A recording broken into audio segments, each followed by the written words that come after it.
Let me start with something that a lot of people won't like, especially if you've spent years trying to think positive and hoping things would change. If you've been visualizing, affirming, staying optimistic, doing everything the manifestation crowd tells you to do, and your life still looks exactly the same as it did a year ago, it's not because you didn't believe hard enough, it's because belief alone doesn't build anything.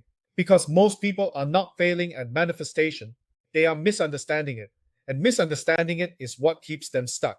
I've been there before, sitting in a room, convincing myself things were going to work out, thinking the right thoughts, saying the right things, visualizing outcomes that felt real in my head, while in reality, my business was falling apart, and I was staring at letters that made it very clear something wasn't working.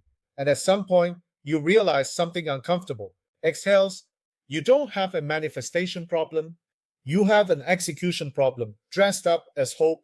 So in this video, I'm going to walk you through 5 truths that most people won't say clearly, not because they're complicated, but because they remove the illusion that you can think your way into results without changing how you act. And if you stay with me till the end, you'll understand why some people keep manifesting for years with nothing to show, while others quietly change their approach and start seeing real movement. If this hits something for you, subscribe, share this with someone who has been stuck in that loop, and then join the Destiny Architect Telegram chat because that's where we go deeper into applying this properly.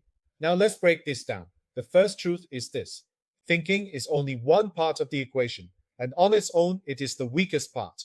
In Chinese metaphysics, we look at 3 components: what you are wired with, the environment you operate in, and the actions you take. Most people only focus on the first one, their thoughts, their mindset, their beliefs, and they ignore the other 2 completely. So they sit there trying to think differently while their environment stays the same and their actions don't change. That's not manifestation, that's a delay. And no amount of positive thinking compensates for misaligned action. Now, the second truth is this: your environment is either supporting your progress or quietly working against you. And most people don't even notice. If your space is cluttered, distracting, and constantly reminding you of unfinished work or past failures, it doesn't magically block money, but it affects how you think, decide, and act. And that shows up in your results. So this is where Feng Shui becomes practical, not mystical. Because it's not about placing objects and hoping something happens, it's about removing friction so you can think clearly and execute cleanly. Because if your environment creates hesitation, your decisions slow down.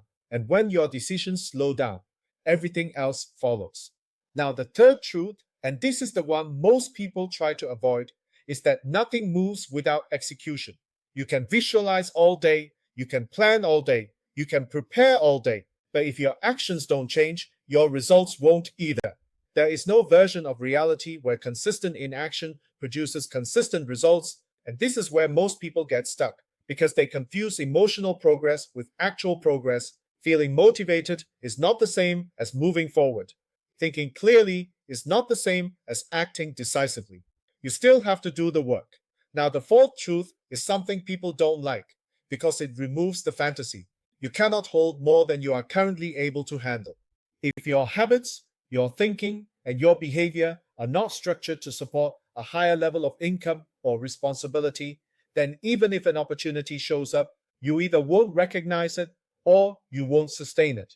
So instead of trying to jump straight to a different outcome, you need to expand your capacity. That means becoming someone who can make better decisions, handle pressure, and operate consistently at a higher level.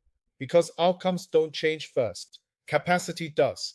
Now, the fifth truth, and this is the one that determines everything, is consistency under pressure. Most people don't fail because nothing works.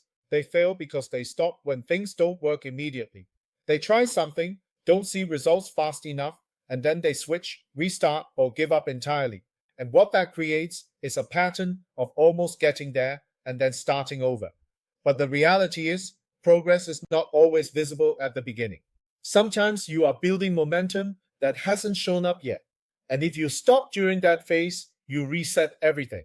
So the real test is not whether something works instantly.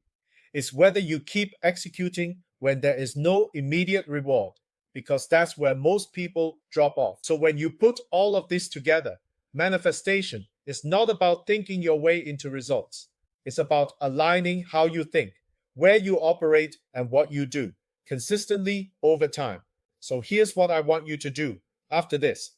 Before you try another technique, another method, another strategy, pause. Ask yourself whether your actions actually match what you say you want. Ask yourself whether your environment is supporting you or slowing you down. And ask yourself whether you are executing consistently or just restarting every time things get uncomfortable. Because if those don't change, the outcome won't either. If this shift is something for you, subscribe to the channel, share this with someone who has been stuck trying to manifest without results, and come join the Destiny Architect Telegram chat, where we go deeper into building this properly instead of just talking about it. And if next year looks exactly like this year, it won't be because nothing works. It will be because nothing changed. I'll see